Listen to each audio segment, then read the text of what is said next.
Hello everyone, I am Meenakshi Saini from केंद्रीय विद्यालय Mathura cantt. इससे पहले हम अकाउंटिंग प्रिंसिपल्स पर 2 वीडियोस बना चुके हैं और उसमें कुछ अजम्पशंस और कुछ हमने अकाउंटिंग प्रिंसिपल्स को डिस्कस किया था, जिसमें अजम्पशंस थे going concern assumption, consistency assumption, accounting accrual assumption और 2 प्रिंसिपल्स अकाउंटिंग एंटिटी प्रिंसिपल और मनी मेजरमेंट प्रिंसिपल। ये हम पढ़ चुके हैं लास्ट 2 वीडियोज़ में। अभी ये 3rd वीडियो है और इसमें जो नेक्स्ट अकाउंटिंग प्रिंसिपल है वो है अकाउंटिंग पीरियड प्रिंसिपल। तो अकाउंटिंग पीरियड प्रिंसिपल के अकॉर्डिंग अकाउंटिंग जो एंटरप्राइज़ की लाइफ है उस पूरी लाइफ को डिवाइड कर दिया जाता है स्मॉलर पीरियड्स में, सो दैट उसकी जो परफॉर्मेंस है उसको मेजर किया जा सके रेगुलर इंटरवल पर। ये हम पढ़ चुके हैं कि जो बिज़नेस है वो गोइंग कंसर्न अजम्पशन पर बेस्ड है और बिज़नेस को हम जब स्टार्ट करेंगे तो इस इंटेंशन के साथ स्टार्ट नहीं करेंगे कि जो बिज़नेस है वो नियर फ्यूचर में बंद हो जाएगा। तो जब बंद होगा हम उस टाइम पर उसका प्रॉफिट थोड़ा ही कैलकुलेट करेंगे, हम उसका प्रॉफिट एक रेगुलर इंटरवल पर कैलकुलेट करेंगे, राइट। तो वो जो रेगुलर इंटरवल है वो आफ्टर एवरी 12 मंथ्स है। 12 मंथ्स इसलिए लिख लिया गया है क्योंकि after every 12 months everything repeats itself, right. तो इसीलिए 12 मंथ्स लिया गया है। तो अकाउंटिंग पीरियड कंसेप्ट यही कहता है कि life of the enterprise is broken into smaller periods, usually it is 1 year which is termed as accounting period. And ऐसा इसलिए किया जाता है so that management can get the information at regular interval to assess the performance. And जो बाकी जितने भी users हैं उनको जिस भी काम के लिए अकाउंटिंग इन्फॉर्मेशन की ज़रूरत है वो उसको ले सकें और अपने अकॉर्डिंग जो भी उनको अकाउंटिंग के लिए करना है, मतलब बिज़नेस के लिए करना है, वो कर सकें।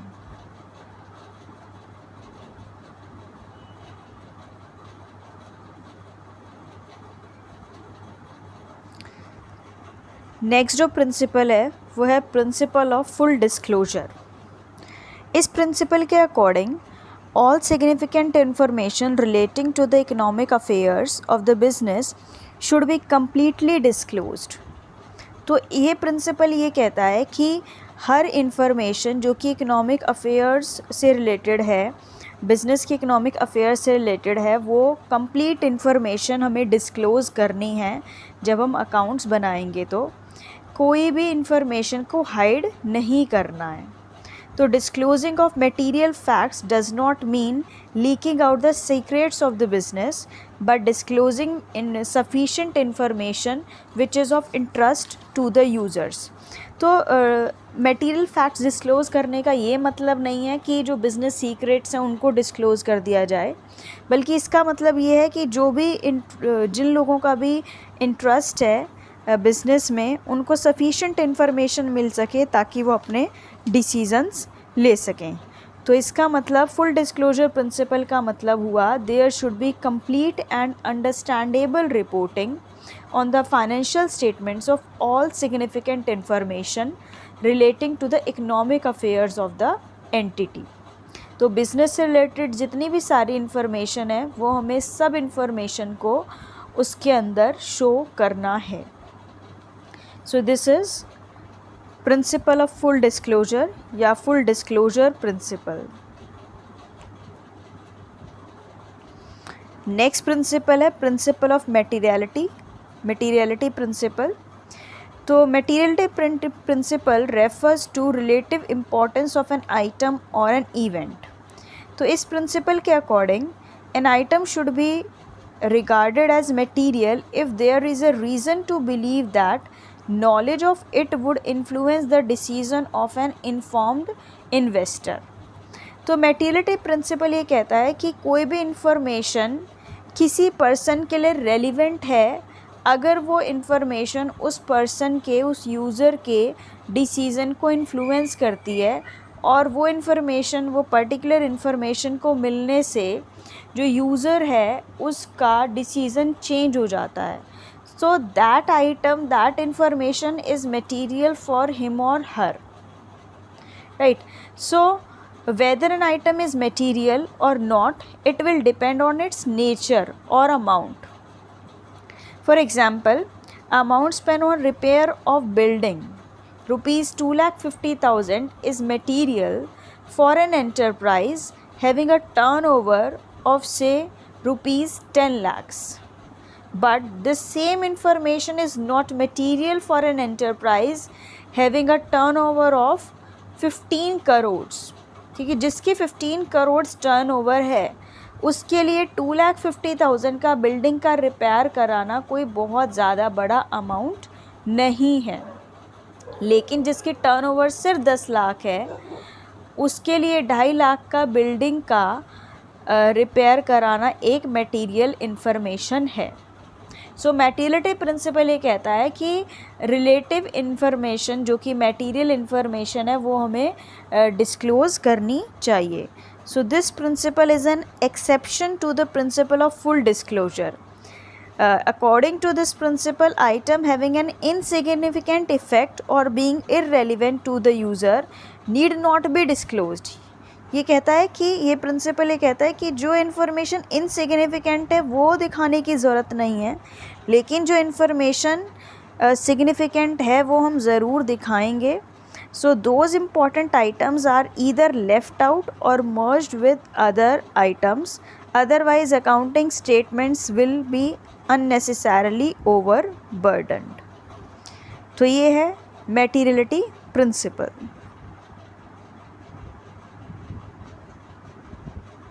इसके कुछ एग्जाम्पल्स हैं, लाइक स्मॉल पेमेंट, जैसे अभी मैंने आपको बताया small payment such as postage, stationery, cleaning expenses should not be disclosed separately, they should be grouped together as sundry assets, क्योंकि इनका जो अमाउंट है वो बहुत कम होता है। तो ये जो अमाउंट है पोस्टेज, स्टेशनरी, क्लीनिंग एक्सपेंसेस, ये इतने ज़्यादा नहीं होंगे कि जिससे किसी का जो डिसीज़न है वो इन्फ्लुएंस हो जाए, मतलब चेंज हो जाए। The cost of small valued assets such as pencil sharpener, paper clips should be written off to the profit and loss account as revenue expenditure, although they can last for more than one accounting period. दूसरी बात ये कह रहे हैं कि small valued items है, like sharpener है, sharpener काफ़ी टाइम तक चल सकता है, 2-3-4 साल तक, जब तक भी वो टूटता नहीं है। पेपर क्लिप्स हैं, ये भी काफ़ी लंबे समय तक चलती हैं, लेकिन इनका जो अमाउंट है that is very small, so it can be return of in the year in which they incurred. ठीक है, तो जिस साल हमने इन पे खर्चा किया है उसी साल इनको रेवेन्यू एक्सपेंडिचर मानते हुए उसी साल के प्रॉफिट एंड लॉस अकाउंट में इनको रेवेन्यू एक्सपेंडिचर मान लिया जाएगा, चाहे इन ये जो है बहुत लंबे समय तक हमारे पास रहेंगे। तो ये हुआ मटेरियलिटी प्रिंसिपल। नेक्स्ट है principle of conservatism. Principle of conservatism, इसको प्रिंसिपल ऑफ प्रूडेंस भी बोलते हैं, समझदारी का सिद्धांत। तो प्रिंसिपल ऑफ प्रूडेंस ये कहता है कि do not anticipate a profit but provide for all possible losses. अगर फ्यूचर में होने वाला कोई प्रॉफिट आपको नज़र आता है कि ये फ्यूचर में प्रॉफिट हो सकता है, तो उस प्रॉफिट को अभी हम रिकॉर्ड नहीं करेंगे, लेकिन अगर फ्यूचर में होने वाला कोई लॉस है, हमें लग रहा है कि पॉसिबिलिटी है किसी लॉस के होने की, तो उसको हम आज से ही अपना लॉस मान करके आज के ही प्रॉफिट्स में से उसको अपना लॉस मानते हुए शो कर देंगे प्रॉफिट एंड लॉस अकाउंट में। यही रीज़न है कि जो क्लोजिंग स्टॉक है वो मार्केट वैल्यू या बुक वैल्यू, जो दोनों में से जो भी कम है उस पर क्लोजिंग स्टॉक को शो किया जाता है। इसी तरह से हम प्रोविज़न फॉर डाउटफुल डेट्स भी प्रिंसिपल ऑफ प्रूडेंस को ध्यान में रखते हुए बनाते हैं।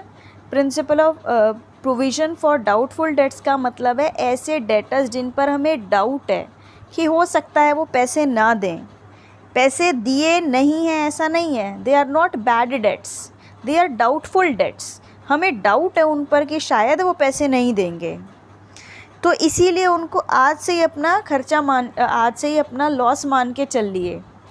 लेकिन अगर कोई प्रॉफिट है जो हमें लग रहा है कि वो प्रॉफिट हो सकता है, तो उसको हम आज से ही अपना प्रॉफिट नहीं मानेंगे, जब वो एक्चुअली प्रॉफिट होगा तभी माना जाएगा। So according to this principle, all anticipated losses should be recorded in the books of accounts, but all unrealized gains should be ignored.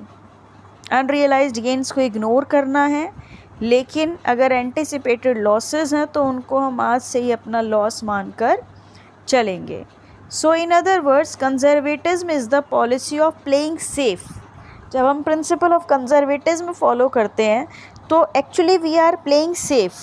हम लॉसेस को आज ही अपना लॉस मान के चल रहे हैं, फ्यूचर लॉसेस को, लेकिन फ्यूचर प्रॉफिट्स को हम आज अपना प्रॉफिट नहीं मान के चल रहे। जब रियलाइज़ होंगे वो प्रॉफिट्स तभी उनको अपना एक्चुअल प्रॉफिट मानेंगे। तो ये हुआ कंसेप्ट ऑफ कंजर्वेटिज्म। इसके एग्जाम्पल हैं जैसे कि stock valuation sticks to the rule of lower of cost और नेट रियलाइजेबल वैल्यू। ये अभी मैंने आपको बताया कि बुक वैल्यू या फिर net realisable value, market value, इनमें से जो भी कम है उसी पर हम स्टॉक को वैल्यू करते हैं। स्टॉक की वैल्यूएशन इसी बेसिस पर करते हैं कि दोनों में से जो भी कम है। प्रोविज़न फॉर डाउटफुल डेट्स भी इसी प्रिंसिपल ऑफ प्रूडेंस को ध्यान में रखते हुए बनाया जाता है। और fix asset must be depreciated over their useful economic lifes. और जो फिक्स एसेट्स हैं वो भी डेप्रीशिएट किए जाते हैं अपनी यूज़फुल इकोनॉमिक लाइफ। यानी जैसे अगर एक एसेट है जो 5 लाख रुपए का है और उसका जो लाइफ है वो 10 ईयर्स है, तो इक्वली हम उसकी लाइफ को 10 ईयर्स में डिवाइड करेंगे, तो कॉस्ट को डिवाइड करेंगे 10 ईयर्स में, तो every year that fix asset should be depreciated by ₹50,000। So this is principle of prudence.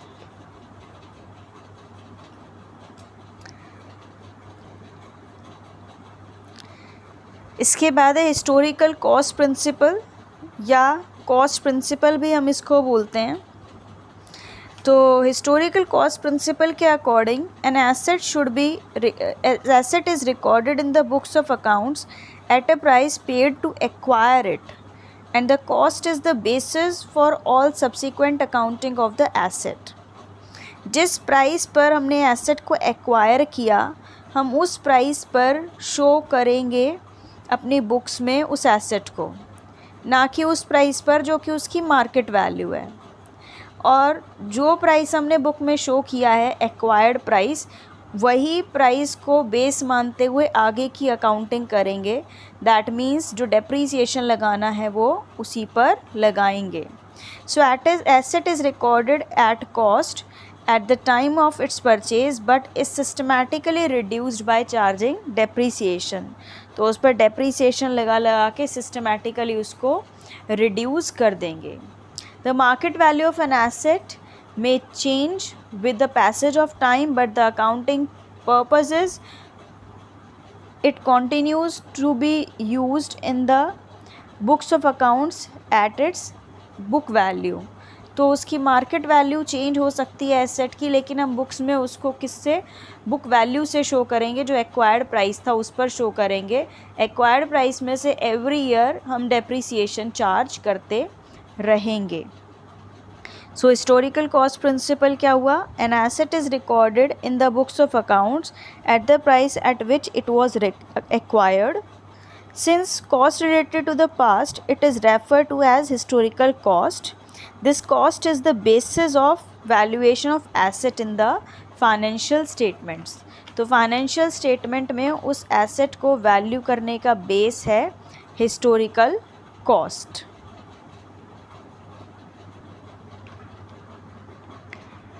तो हिस्टोरिकल कॉस्ट प्रिंसिपल हुआ ये। इसका ही एग्जाम्पल है, the cost of fix asset is recorded at the date of acquisition cost. The acquisition cost include all expenditures made to prepare the asset for its intended use. It included the invoice price of the assets, freight charges, insurance और installation. तो इसके अंदर fix asset जो हमने acquire किया है उस पर उसको वर्किंग बनाने के लिए भी जो एक्सपेंसेस खर्चा हुआ है, एक्सपेंडिचर हुआ है, वो भी उसी की कॉस्ट में ही ऐड होगा. तो मान लीजिए कि अगर एक मशीनरी 5 लाख रुपीज़ की बाय की और उसकी इंस्टॉलेशन पर 25,000 रुपये कॉस्ट आई, इंश्योरेंस, इंस्टॉलेशन, फ्रेट चार्जेस 25,000, तो उस मशीनरी की जो एक्वायर्ड कॉस्ट है वो हो गई 5,25,000. सो बुक्स में उसको 5,25,000 का शो किया जाएगा और 5,25,000 पर ही आगे की अकाउंटिंग की जाएगी. मींस डेप्रिसिएशन उस 5,25,000 पर ही लगाया जाएगा. नेक्स्ट प्रिंसिपल है मैचिंग प्रिंसिपल या मैचिंग कॉन्सेप्ट. तो मैचिंग प्रिंसिपल एक बहुत ही इम्पॉर्टेंट प्रिंसिपल है और हमारे बिज़नेस का जो ऑब्जेक्टिव होता है वो होता है कि पीरियोडिकली हम प्रॉफिट कैलकुलेट कर सकें.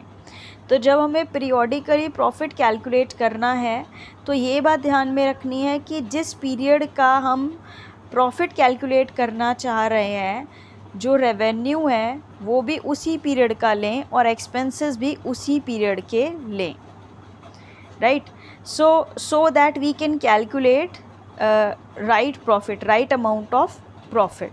So this concept says that, this principle says that it is necessary to match revenues of the period with the expenses of that period to determine correct profit or loss for the accounting period. तो अगर हमें किसी भी accounting period का profit calculate करना है तो उस पर्टिकुलर अकाउंटिंग पीरियड के ही रेवेन्यू लेंगे और उसी पर्टिकुलर अकाउंटिंग पीरियड के हम एक्सपेंसेस लेंगे. So it is not relevant when the payment was made और रिसीव्ड. यहाँ पे जो एक्रूअल कंसेप्ट है जो हमने पढ़ा था अभी पिछले वीडियो में, एक्रूअल कंसेप्ट है वो भी अप्लाई हो जाएगा कि पेमेंट कब हुई है या कब रिसीव हुई है उससे मतलब नहीं है. डिपेंड ये करता है कि उस पर्टिकुलर पीरियड में वो एक्रू हुआ है एक्सपेंस, वो इनकम अर्न हुई है या नहीं हुई है. अगर किसी पर्टिकुलर पीरियड में इनकम अर्न हो गई तो वो उसी पर्टिकुलर टाइम की का रेवेन्यू होगा, उसी पीरियड का रेवेन्यू होगा. और अगर उस पीरियड में ही वो एक्सपेंसेस हुए हैं तो वो उसी पीरियड के एक्सपेंसेस हैं. पेमेंट चाहे एडवांस में हुई हो चाहे नहीं हुई है, आउटस्टैंडिंग है. हम ऐसे में जो एडजस्टमेंट्स हैं आउटस्टैंडिंग एक्सपेंसेस की और प्रीपेड एक्सपेंसेस की, वो एडजस्टमेंट कर देंगे. तो इस कंसेप्ट के according the expenses of an accounting period are matched against related revenues rather than cash received or cash paid. So this concept should be followed while preparing final statements to have a true and fair picture of the profitability and financial position of the business. तो financial statement बनाते हुए हम matching concept को बहुत ध्यान में रखेंगे कि जिस पीरियड के हम रेवेन्यूज़ ले रहे हैं उसी पर्टिकुलर पीरियड के एक्सपेंसेस भी लें, सो दैट हम true and fair profit calculate कर सकें. नेक्स्ट प्रिंसिपल है डुअल एस्पेक्ट प्रिंसिपल. तो डुअल एस्पेक्ट प्रिंसिपल, डुअल जैसा कि नाम से पता लग रहा है कि दो की बात की जा रही है. तो according to this dual aspect principle या concept, every transaction entered into by an enterprise has two aspects. हमेशा कोई भी ट्रांजैक्शन जो हम एंटर करेंगे हमेशा उसके दो एस्पेक्ट्स होंगे और हर एस्पेक्ट से जो हमारी अकाउंटिंग इक्वेशन है जो ये कहती है assets is equal to capital plus liabilities, वो इक्वल आएगी. और ये जो दो एस्पेक्ट हैं वो अगर हम अकाउंट के अकॉर्डिंग देखें तो वो डेबिट एंड क्रेडिट एस्पेक्ट होंगे. तो जितने से डेबिट इंक्रीज़ होगा उतने से ही क्रेडिट भी इंक्रीज़ होगा. या जितने से डेबिट डिक्रीज़ होगा उतने से ही क्रेडिट भी डिक्रीज़ होगा। ठीक है, तो ये जो है डुअल एस्पेक्ट कंसेप्ट है। तो डुअल एस्पेक्ट कंसेप्ट सिंपली ये कहता है for every debit there is a credit of equal amount in 1 और 2 अकाउंट्स। तो कम से कम एक अकाउंट डेबिट या क्रेडिट ज़रूर, कम से कम एक अकाउंट डेबिट हो रहा है तो दूसरा अकाउंट भी कम से कम एक अकाउंट क्रेडिट ज़रूर होगा। तो ये ही इसी पे जो बेस्ड है हमारा डबल एंट्री सिस्टम है। तो हमेशा किसी भी ट्रांजैक्शन के 2 इफ़ेक्ट्स होंगे और उन इफ़ेक्ट्स की वजह से जो फंडामेंटल अकाउंटिंग इक्वेशन है that will always remain good. So this accounting equation demonstrate the fact that for every debit there is an equal credit and vice versa.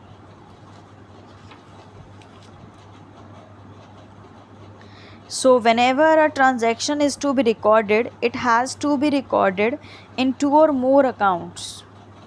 If a transaction affects increase or decrease the other one side of the equation, it will also affect the other side of the equation, and this statement will always hold true.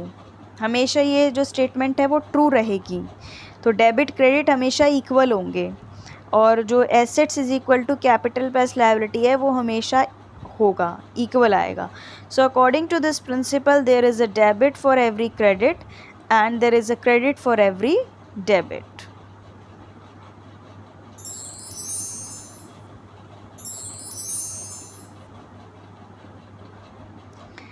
So with this we are done with accounting principles.